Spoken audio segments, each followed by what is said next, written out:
The agenda is very short. We would have the call to action, which I'm doing now. That will be followed by a statement by the President, and then we'll have questions and responses that will be presided by Dr. P.K. Moana. On that note, it is my singular privilege and opportunity to invite His Excellency the President to deliver his statement. The Honorable Vice President, Ministers, Deputy Ministers, the Fourth Estate, distinguished ladies and gentlemen, good afternoon. I'd like to begin today's press briefing with a minute of silence in memory of young and beautiful lives that have not been allowed to blossom. Like if your indulgence, please rise and observe a minute silence.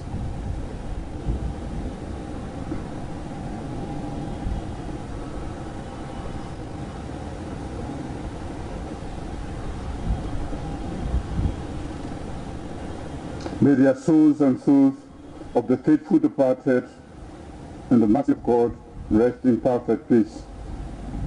We can sit there now. Ladies and gentlemen, permit me to digress briefly on the purpose of today's press engagement and express my outrage and total condemnation of the continued incident of rape, sexual and gender-based violence in this country. The depravity of sexual violence is obscene, criminal, and totally objectionable. As a government, we stand with the survivors, victims, and their loved ones. And my government will vigorously prosecute cases and bring all perpetrators to justice. My government is committed to providing support for survivors. And the First Lady, myself, and my government urge every Sierra Leonean to join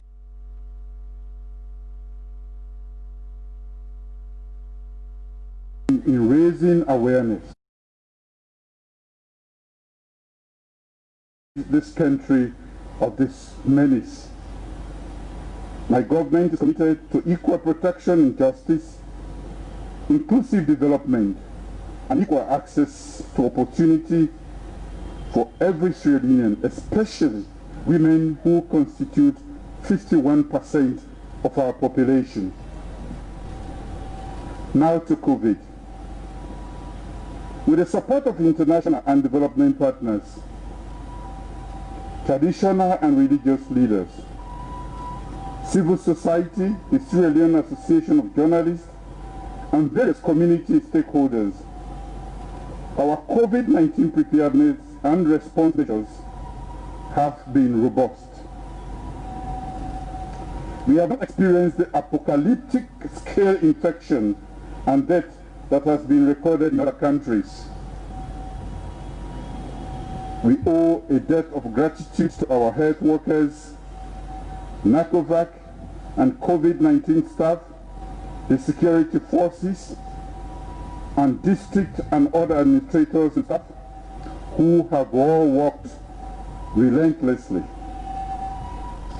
To every Sierra Leonean who has complied with healthcare protocols, public safety directives, and other also communicated awareness of the virus, we thank you immensely.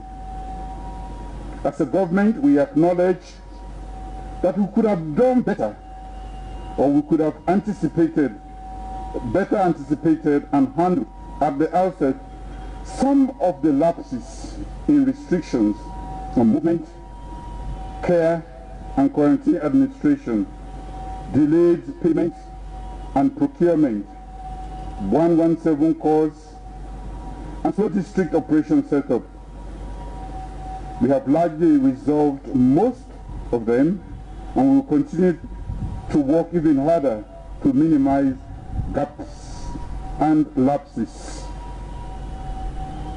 We have had high recovery and discharge rates, lower infection rates, and proportionally lower death rates 3 months on. This is because we have got a lot of things right over the past 3 months. Our anticipation and timely responses, contact tracing and surveillance, well-considered economic responses, social safety support, and other measures have been praised and well supported by our multilateral and development partners. We now have greater lab capacity and more specimen collectors, more care beds, better IPC protocols and equipment enhanced, and purposeful use of digitalization and technology to support our response.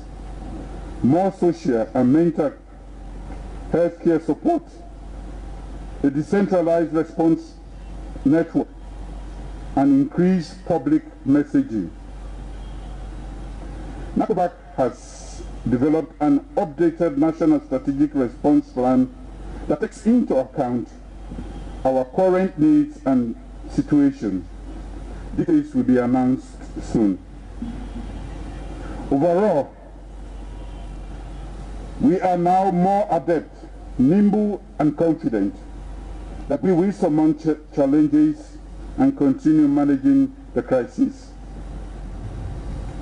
As other countries worldwide and the World Health Organization have acknowledged, COVID-19 will be with us for probably another 1 year as experts find an effective vaccine to take on the challenges of COVID-19. It will remain highly infectious, disease, and deadly. I therefore strongly encourage continuous compliance with all measures that will help us mitigate and suppress the spread of this virus.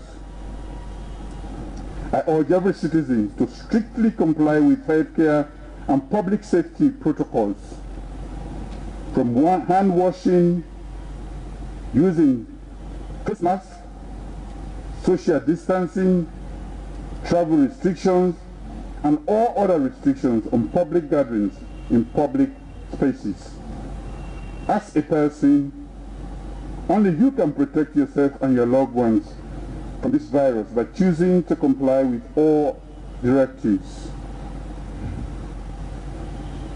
We are encouraged that surveys indicate that most Sierra Leoneans are aware of the coronavirus and know what to do to prevent and treat the disease. But there is alarming apathy and refusal to or do not properly wear face masks or practice social distancing. That attitude is irresponsible and dangerous for citizens who continue to live in denial. Remember, only you and your actions can help to protect yourself against coronavirus. In all our decisions during this crisis, we have aimed to save lives, but we have also worked to sustain livelihoods, support the most vulnerable, and keep our key economic and human capital development sectors healthy. Our considerations have been driven by copious real-time data. We continue to closely monitor data, and we are attentive to advice from Sierra Leone and global scientific community. It is in that vein that I therefore announce the following adjustments that will ease constraints while not compromising the fight against coronavirus. Effective immediately, the curfew is adjusted to the period 11 p.m. to 6 a.m. The Sierra Civil Aviation Authority has had extensive consultations with stakeholders and considered developments in the aviation sector around Africa and in the world. Countries are opening their airspaces. A broader intersectorial body will soon finalize rational, effective, and affordable pre-arrival and departure protocols that are in consonance with best practices elsewhere and WHO guidelines. We will also soon install technology at the Lungi International Airport to help us monitor, test, and trace all travelers. Once all measures are in place, commercial flights will resume in a very short run. I have initiated engagements with colleagues, heads of state of the minority Union countries with a view to discussing and adopting a harmonized approach and common measures on the reopening and monitoring of our common land borders. Once we finalize those discussions, we will open all land borders and crossing points. The inter-district lockdown continues to be an important suppression measure. However, it has presented some constraints for Sierra Leoneans. With the following specific conditions, I announce a lifting of the ban on inter-district travel starting on Wednesday, 24th June. I've instructed NACOVAC interim coordinator and his team to develop and announce enforceable infection prevention control protocols, especially mandatory and proper wearing of face masks and other healthcare protocols. Only travelers who comply shall be allowed to travel on particular transportation. This will be strictly enforced by the security forces. We will closely assess the data and announce further measures if necessary. The Ministry of Basic and Senior Secondary School, in conjunction with stakeholders, has developed comprehensive health and safety guidelines for teachers, pupils, and their communities for the sole purpose of providing a safe environment for our students who are taking public exams at all levels. Those guidelines are consistent with best practices around the sub-region and the world. We will monitor the data and determine and scale up further action as necessary. While easing restrictions, government will expand testing, contact tracing, surveillance to unprecedented levels. Government will monitor the data and take all further necessary actions in future. While there may be temporary surge in numbers, this aggressive action helps us to isolate and deal with pockets of community infections. So the key take home from this engagement today is that we are easing restrictions and reopening the economy and livelihoods. I therefore urge all citizens to comply with all healthcare and public safety directives. The NACOVAC coordinator and security forces will strictly enforce all measures deemed necessary to flatten the curve. Thank you for your audience. Thank you very much, Your Excellency the President. On that note, I'd like to now invite Dr. P.K. Mwana for questions and response session. Dr. P.K. Mwana, please. Good afternoon, ladies and gentlemen. It's the usual rules. We know them all. One question, and it must end in a question mark. If you may direct it at anybody, there are no follow-ups. So think about your question before you ask the question. There should be 2 persons who are carrying microphones. So you may get in touch with them. Yes. Good afternoon. Jawad Nyale from Political News. This is for boss. there have been concerns that funding for district bodies to fight the coronavirus very slow. You've not disbursed the funding in time. Lifting the restriction will mean they will now have more pressure to cope with an incoming population in their district. What are you doing to provide the necessary funds and support that they will need to fight a future upsurge in cases?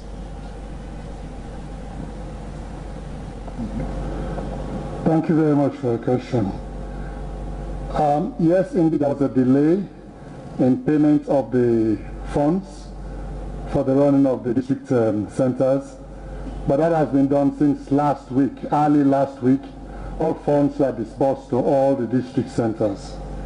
So that is now in place, and our teams deployed in the field to ramp up their response using the technical capacity they have.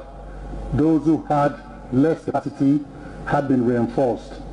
So I'm sure they're well prepared now to handle these cases going forward. Yes, Mr. AYV. Swale Ovandi, I work for AYV. Mr. President, I heard you sort of lifting restrictions on the inter-district lockdown and also schools. I didn't hear you say anything about reopening of churches and mosques. Equally so, we've seen greater nations who've relaxed their measures, having the virus actually multiplying in those nations.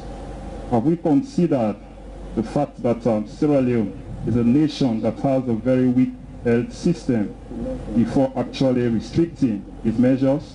Thank you. Thank you very much. I think most of what we do is informed. We don't do things randomly. At a later point, maybe I will let the coordinator speak to certain specific aspects of your question. The interreligious body has just come back to us with their own recommendations as far as churches, mosques are concerned. It is quite comprehensive in terms of their response, and I'm going to give that to the center, the coordinator, and very soon we will come up with those measures that has to be observed in the churches and in the mosques. So that is definitely under consideration. I think we very well know the state of our health infrastructure, and we are very cautious. We have not lifted the ban. We have only tried to reduce some of the measures because it is taking a toll. The fight against COVID is a fight between livelihood and lives. It has to be measured, and we can come back any day as we observe the data to make adjustments as and when necessary. This doesn't mean it is going to be a free-for-all. If we see that or notice that there is an increase, we immediately come back to the people of this country and then introduce the next measures. But for now, having worked for for about 3 months, we thought that we should not kill the economy or the people, especially in the region, by continuing to maintain the rigid or hard lockdowns that we have put in place. You will also notice that, in fact, when we decided to use lockdown, we did not follow what happened around the world. So there may be a convergence or coincidence of action between what we are doing and what may have been done elsewhere. But we have always insisted on custom making our own response to COVID, to the data in this country, to what we know our people and what is happening in our country. So we are not following what is happening, following the example of what is happening around the world. We do read into what they are doing and try to see what good examples are there. but we are not blindly following. So you can rest assured that we are keeping a very keen eye on what actions we are taking and what needs to be done to protect. But we also expect the people of this country, and you must have heard in my presentation, the disappointment, my disappointment at how some people have actually responded to some of the measures we have put in place. This is for the good of the nation. We want to protect every life, but every life has to take part in that process so that we can have protective security, collective security. Mr. Coordinator, is there anything to add to that so that he gets a full answer? Your Excellency, I think you've said it all, but to allay your fears further, we have increased quite a lot of our capacity to be able to respond to any spike that may come. For instance, our testing capacity has been increased from 200 in March. Now we are within the 450 test range.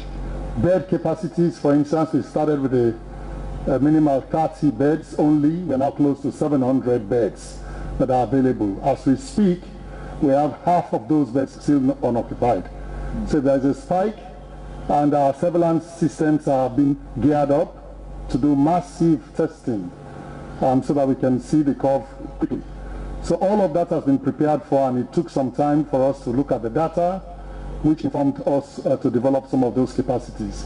Obviously, we still have some way to go, but we have developed sufficient capacity to be able to cushion any surge that may come up in the next 2 weeks. Thank you. All right. If I may just add my voice to this, recognize that we have done about 10,000 tests so far. Initially, the positivity rate was around 15%. That has dropped down to close to 6%. What we're saying here, with the level of preparedness with regards to bed spaces, we think we can handle any spike that could arise at this instant in time. If you note, in Falaba, for example, we've gone over 30 days without any incidents at all. So some districts have started to register that indeed the virus can be put under some level of control. But as has been expressed by His Excellency the President, we have to blend between city lives and livelihoods. And I think we can now handle the dynamics of the disease a bit more. We do expect to be able to ramp up the number of tests done, as we do have in-country over 30,000 tests that we can do now. So community testing can start, and with community testing we would be in a better position to appreciate what the curve is. Thank you. Any additional questions? Yes, ma'am. Good afternoon. Mine is not about COVID.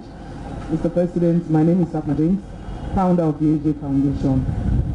It's not a question, so forgive me, Dr. Moana. I'm here to remind you about statements you made last year in March when you declared state of emergency. You promised that there will be a survivors fund.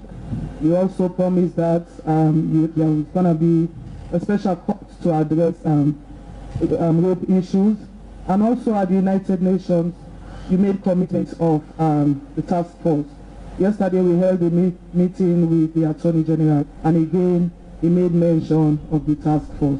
We need to follow up on some of these, on these rape issues. As you know, we are all angry about the death of Khadija and many more. Even, you know, about the 5-year-old in India who spent over $65,000 and she will not work again. So we need to follow up on some of these commitments you made last year, March. Thank you.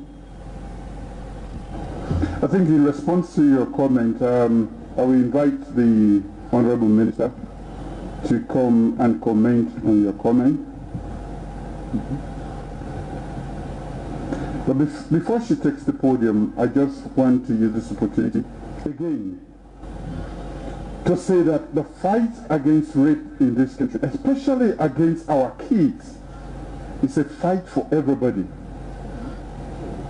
This is a fight that everybody should feel a part of. But I must also state my disappointment that only few people are really paying attention to this. We bring these children to the world, and we are not paying much attention to how we can actually nurture them to replace us comfortably. We have had several instances. I've traveled the length and breadth of this country. The First Lady has also done so with the project Hands Off Our Girls. But how many more people are actually raising awareness about this? Do I have to go into every home to tell you, take care of your child? Do I have to go into every home to say, if you see your child not behaving properly, and you think she's been molested or tampered with, come to the police? Many parents are hiding. Only few, a handful, is what we know about. I'm sure quite a lot is happening. And people tend to conflict the increase, the corresponding increase in reporting of these rape cases to the fact that it is because an act has been passed. Yes, people feel emboldened, and this was what we are trying to stimulate in the population, to encourage people to come out with their stories. I just saw one which is completely new just before I came in here. A little girl narrating her story, her ordeal with her father. Where are we? The president or the minister is not going to be in every home to say, take care of your child. If you notice anything, bring it to the police. So I just want to use this opportunity before the minister responds to say, we are responsible for our children. The president can provide the legal framework. And that is what I did. I provided leadership. Have you followed? Have we followed? No. I cannot go into every home.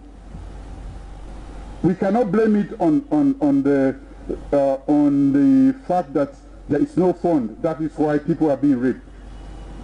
What we should do is to prevent rape, especially of little kids who know nothing about what is being done to them.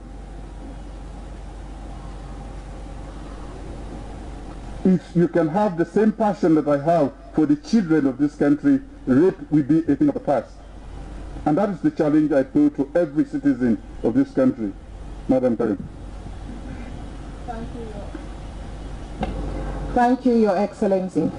The fight against sexual gender-based violence is a collective fight. It is not just for government. It is government and communities and also parents. Since the Sexual Offences Act amendment, there's a lot that has happened. We have started the male engagement strategy, which was launched by His Excellency. That is to prevent sexual and gender-based violence. What that does is to use men and boys as advocates to go into the communities and educate men and boys that sexual gender-based violence is not acceptable in the country.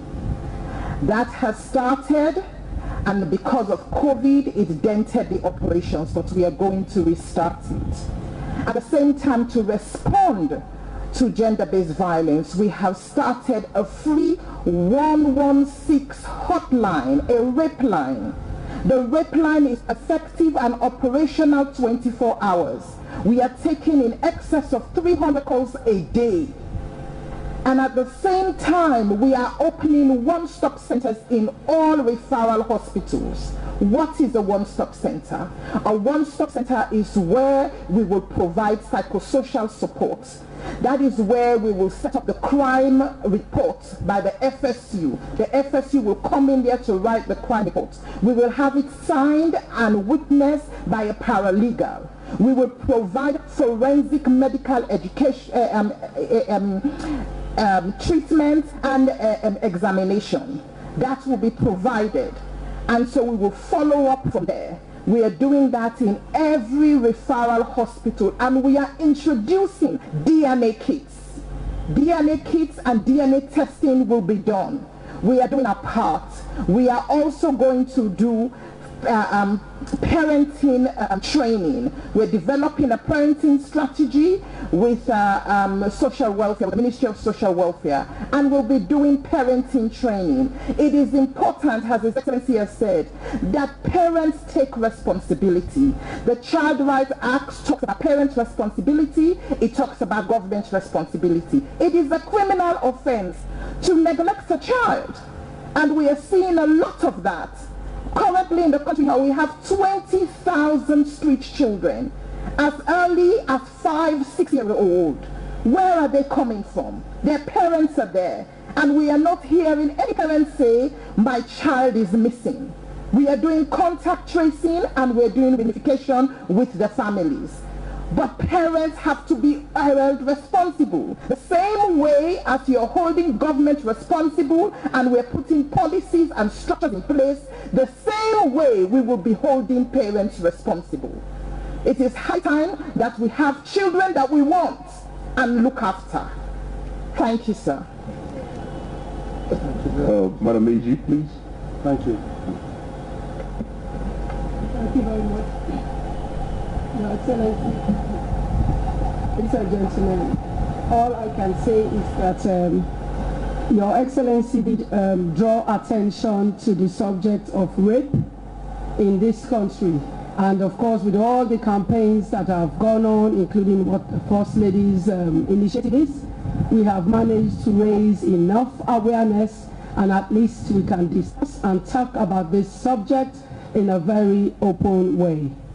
What has been missing that we in the Ministry of Justice or the Attorney General's office are working on is the nature of criminal justice policy. As far as I can recall, in about 4 decades, we have not had any movement in that direction. As I mentioned yesterday, when the organizing team came to meet me at the Attorney General's office in the face of the death of the late girl that occurred, I brought it to their attention. Most of them were activists doing great jobs. Most of them had foundations. Most of them were NGOs, which I applaud. But somehow within the system, this spate of uncoordinated approach towards addressing justice issue has been done out of the policy context in which we can form cohesive, strategic policy around criminal justice. So what we did yesterday was to follow up on what His Excellency spoke to create a task force. And that task force will include members that are from these organizations, but more importantly, members of the police, because the Inspector General and the Deputy Inspector General were at that meeting yesterday, and members from the Prosecutor's Office, the Attorney General's Office, and all other sector ministries that have concern with justice issues worldwide relating to children, but not just to children, also to other offenders, acts of legislation that are involving criminal offenses, which lead to prison overcrowding and all the rest.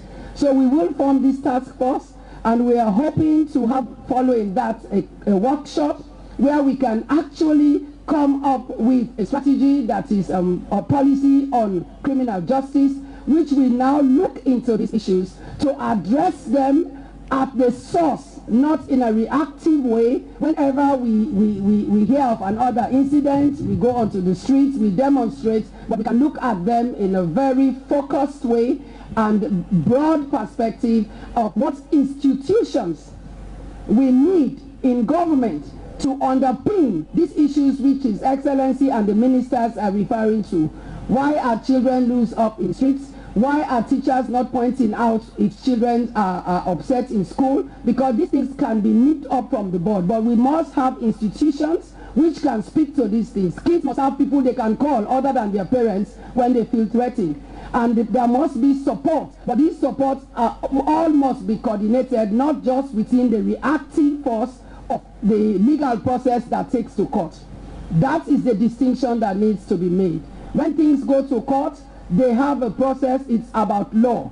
What the law says is completely different from how we can implement social structures that have criminal justice relevance. And that is what we have begun, Your Excellency, that process yesterday with that dialogue. And of course, Ms. James, who has raised this concern, was in that meeting yesterday, and our colleagues, and they know that we're working on it, and we will work on it and report on some of the issues that we'll be dealing with and the way forward on this matter. Thank you very much. Thank you, Madam Attorney General.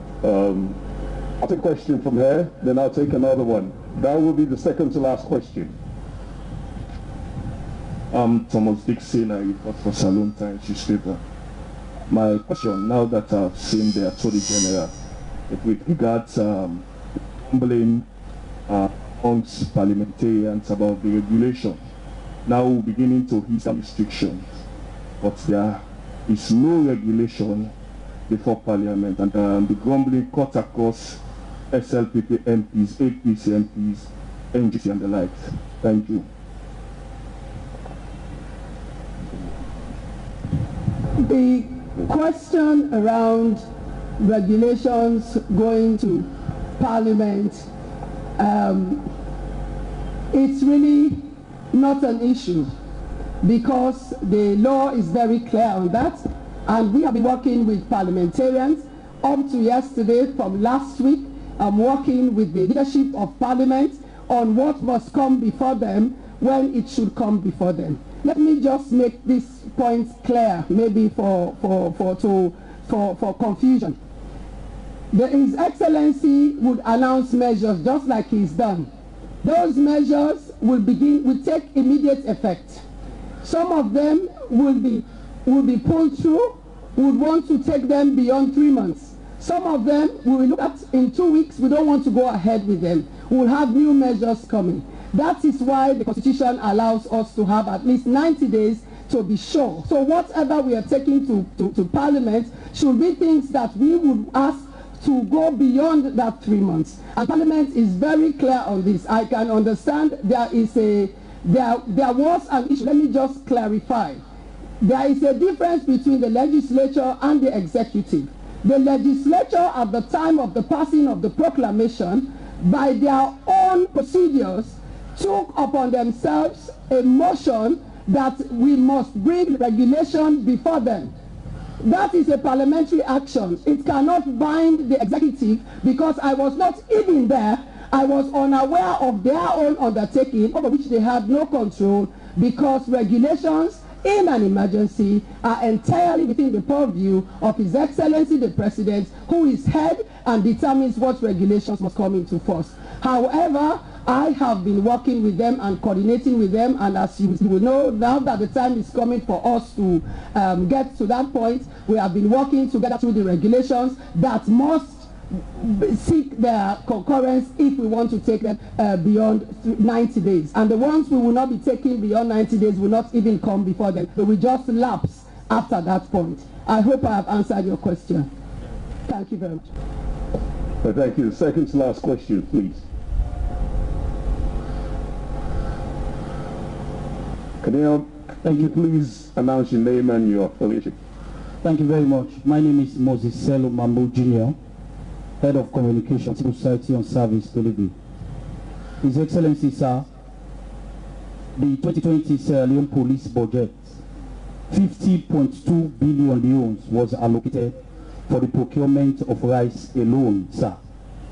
Only 300 million was allocated to the family support unit, who are supposed to investigate and bring to justice perpetrators of rape. As I speak to you, the second quarter of the year is only 8% of that resources the family support unit have had. Sierra Leonean women and girls and all activists have also been crying, sir, that we need a forensic lab because the issue to prove rape in court is very technical and complex. If we do not have the infrastructure, which Sierra Leone does not have as I speak, it will be very challenging to investigate and bring to justice perpetrators of rape. His Excellency, sir, the simple question is, what have been your collaborative efforts with other heads of state with regards ideas and resources, both material, financial, and technical, in the fight against COVID-19? Thank you. Thank you very much, Mr. Mambu. Fortunately for us, although the question is directed to the President, we have the sector head here who may provide you with all the information that you so desire. Deputy Minister for Finance. Your Excellency. Thank you very much, Mr. Mambu. The matter you brought up is crucial, it's critical, and I think it's the heart of the government. The pronouncement and commitment of the President is under consideration. The budget speaks to it, and we are coming up with a supplementary budget in view of developments on COVID. These issues are under consideration, and you shall get the details of the fund's formation and its funding once that process gets underway. So I just want to assure you that this is under consideration. It is at the heart of the government, and it shall follow through on the policy pronouncements to make survivors and rape matters being addressed in this government truly and truly. So I just want to give you that assurance that it's under consideration. Thank you, sir. Thank you very much. I think we know they apply famous in theory for balance. I know the balance question, they take them on. Although you start with budget, where the minister speak to the COVID fight, as you don't notice around the world, have mainly been national. Everybody is paying attention to their situation. Very few countries, friendly countries, are helping. Multilateral organizations are helping. And we've been lucky to receive quite a lot of support, for which, on behalf of this nation, I want to say thank you to those organizations, the World Bank, the IMF, all the other groups that have helped. But it's been extremely difficult to get the support of other nations for international cooperation on the fight against COVID. Last week I had an interaction within the Mano River, and we spoke about that. So within the Mano River framework, we want to engage and harmonize our approach insofar as reopening our land borders are concerned, because the COVID is such that even if COVID is dead here, but it's still in Liberia, we are not safe. So we need to have a common approach to how we are going to fight and COVID. And the chairman of the Mano River Union did accept to convene a summit, Zuma, which is the means of meeting today, so that we can actually discuss how we are going to start to open up in a measured and gradual way, so that we don't jeopardize all the efforts that we have put into fighting COVID. This morning, definitely, I was also involved in another summit with different heads of state, and we share our experiences. What is lacking, not only in Africa or West Africa, is the fact that everybody is engaged in their own fight, in the fight for aid. So we say the fight for aid, and we don't fight for our goods. We go talk and proud say, yes, we fight not alone, you know, but of many more people don't die elsewhere, but the resources they will get, and with una cooperation and the lack of cooperation again among the public, that might not the only problem we don't get.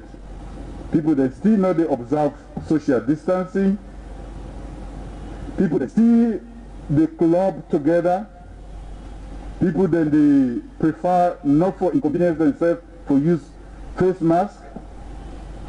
We not go enter every home and every person to police everybody. This is for our good and your responsibility when I take the oath to protect every citizen of this country. And I don't consistently put out their measures so that we will able to collectively protect ourselves. So we not for sit down say you end the camo or ECOMOG the can fet COVID. This is a Solomon fet. All sides of the world, nobody know they go help in country because all they under attack. So we for learn for faith alone as a nation. Now that make we for keep strictly observe the healthcare directives that we don't get. Thank you. Thank you very much, Your Excellency. Would you like to add some things to Minister? Your Excellency, sir, something was mentioned with regards to a forensic lab and getting some kits that can be used. May I say, in a similar vein as to COVID, there are several kits that are available, but very few are accredited.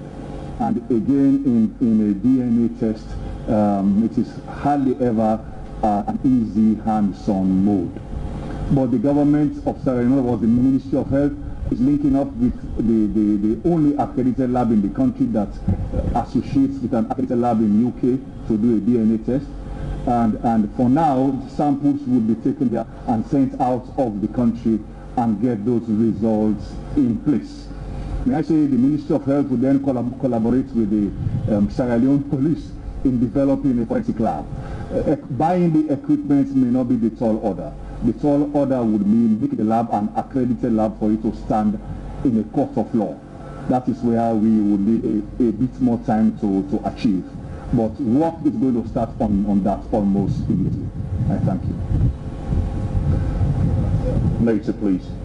Right, thank you very much. Just an announcement. Given the time span between now and tomorrow, when the inter-district restrictions are eased, I would like to make a few announcements on the implementation of that lift.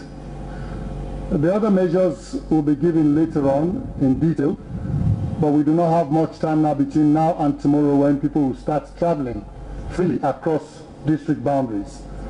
So I need to state some of the measures, the immediate measures. Firstly, no vehicle will be allowed to travel passengers without a manifest.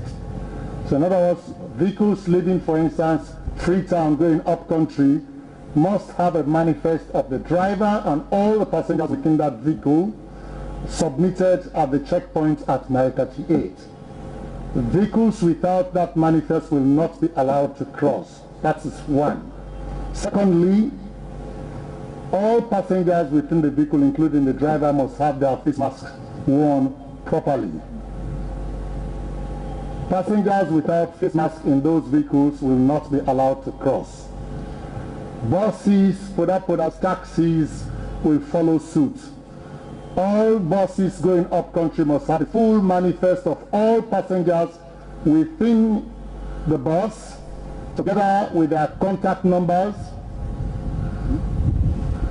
We will not go into addresses, but their contact numbers will be enough.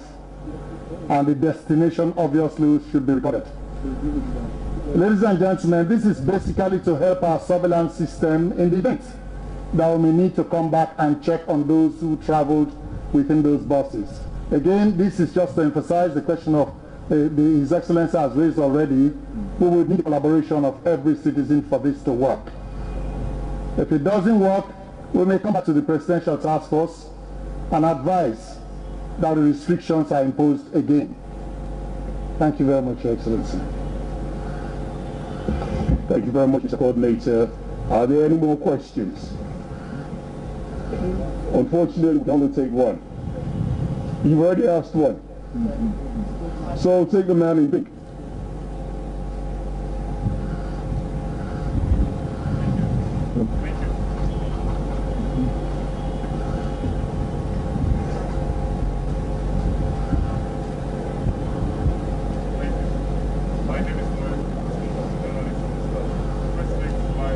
Okay.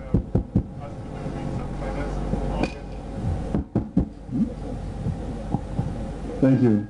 Once again, I am Oeba Sanusi from Star TV and Star Radio. His Excellency, sir, my biggest worry is now out to the finances in the fight against the COVID-19, and also the untimely payments of salaries or stipend to frontline workers is also a concern. Thank you so much.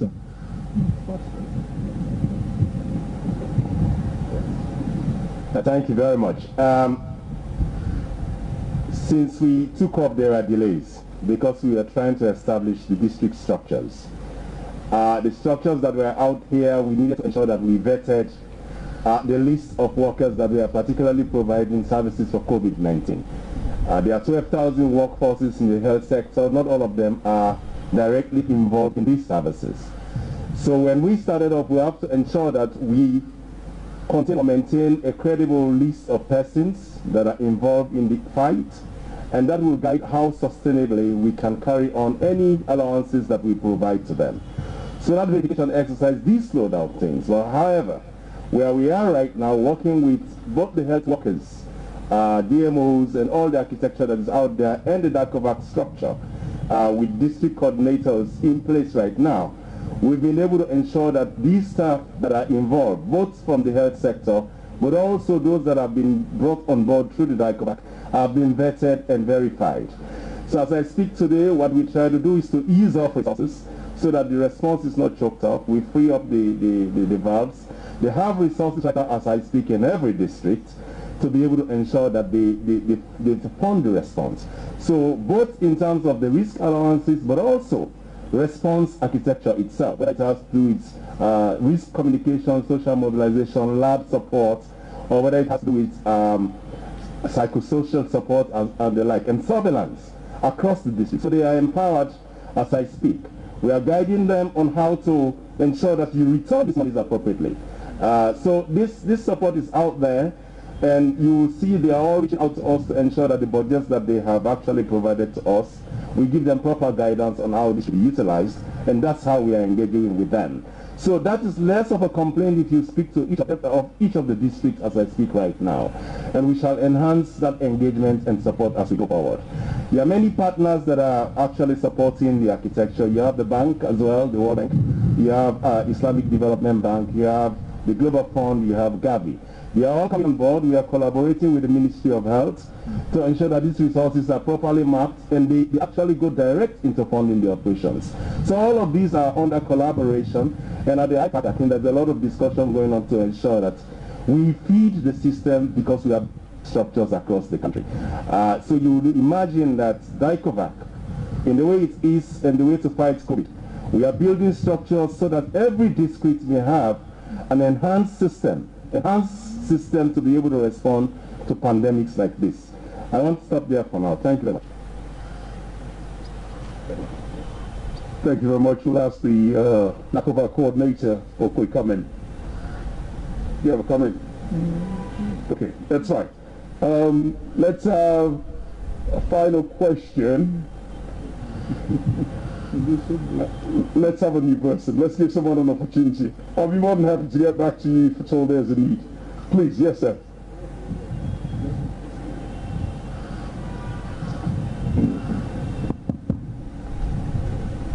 Thank you very much for the opportunity. I'm Asim Yuba, the National Secretary General of SLAG. My question is, I don't know whether the management of the airport authority is here, but many Sierra Leoneans were expecting to hear something on the restrictions of our flights, because many Sierra Leoneans and non-Sierra Leoneans who are stranded, and we want to know what is the airport authority going to be doing from now on to the coming weeks in terms of easing our airspace.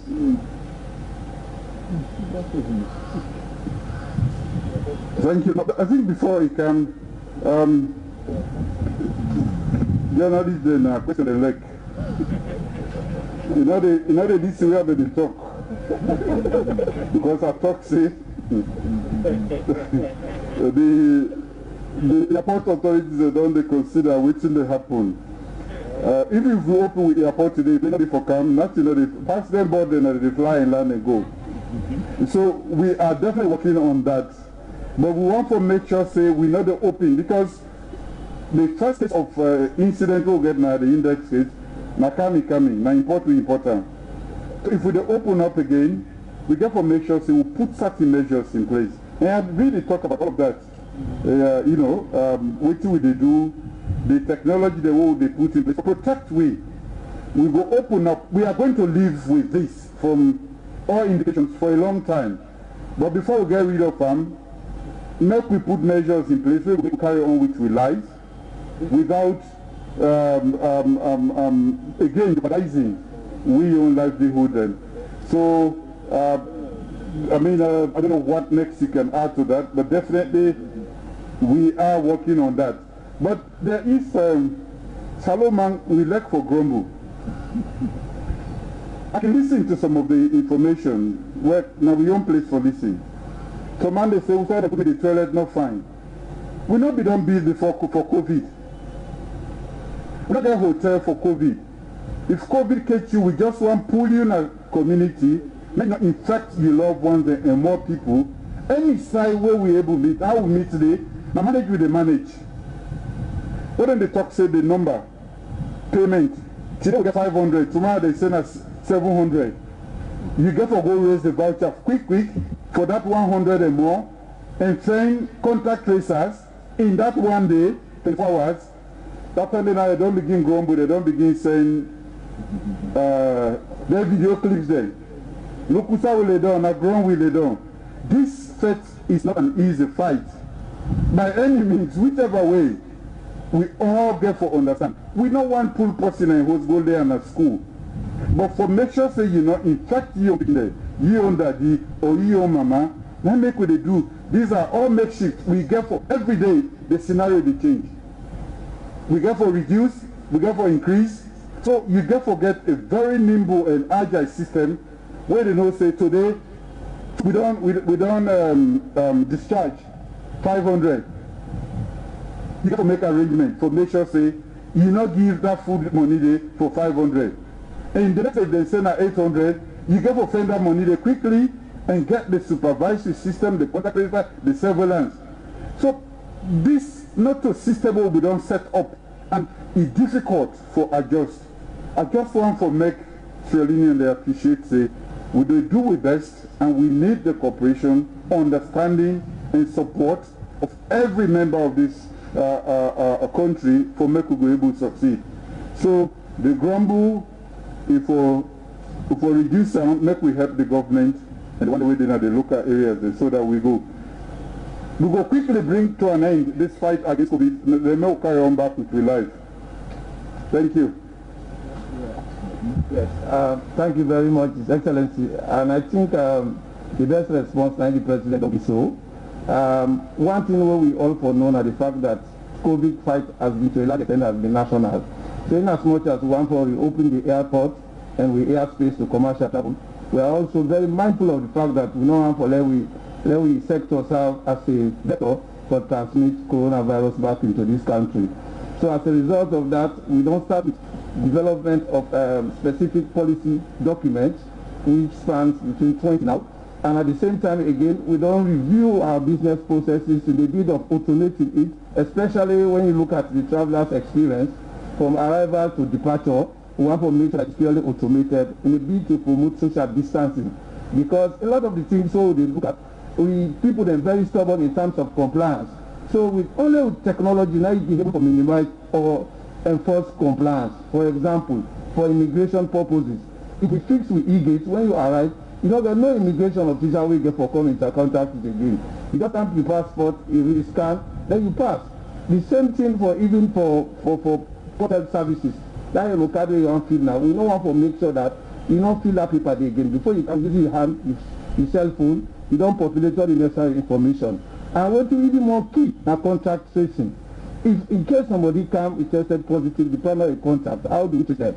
So before I even carry I get meeting with Africell, we try to use different tech companies to make sure that all those processes are being automated. To make sure that even when we reopen, if there is an outbreak caused by the airport, we'll be able to make sure that we nip in the bud right way from there. So once more again, we are very much conscious of the fact that we don't want to reopen. We want to reopen with a better system that is resilient and that is sustainable. Because when we look at the the previous case, what will happen will be the quarantine for 14 days, like His Excellency just said. You know, we get hotel, you know, we get places for put people there. So when every day you get an average 100 passengers they come at the country, you get to look at all those things. So quite recently with Tourist Board, we even try to access the hotel facilities for eliminate those things. They're even a look at possibility of where we can get a 24-hour testing mechanism, where we will not get for people that beyond long, and then issues that will be happen inside the quarantine centers. You will see people that will begin going on social media and post them and then share. So in overall, we don't do a gap analysis of what things that exist before, and now we're looking at we don't develop a tactical plan where we look at all those shortcomings where we arise at that initial stage where we get COVID. And we all agree, COVID it took everybody by surprise. Even the greater nations, they all struggled. So we also as well, maybe at that initial stage, we struggled. But if you judge me after 3 months, like all the other speakers don't say now, I think we have made tremendous progress in this fight.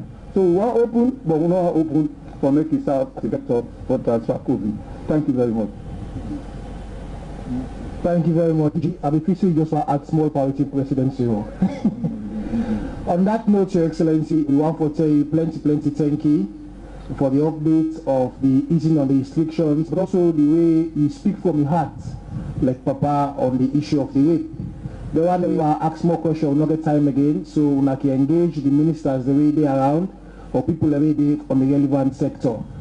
I also have to tell thank you to the CSOs and the media people. I know say we don't get the sun boku, but I think vitamin C is very important for COVID. So I think we'll make small thing for fight the COVID. On that note, I want to say thank you very much and God bless everyone. And may we all rise for the national anthem for the exit of His Excellency the President.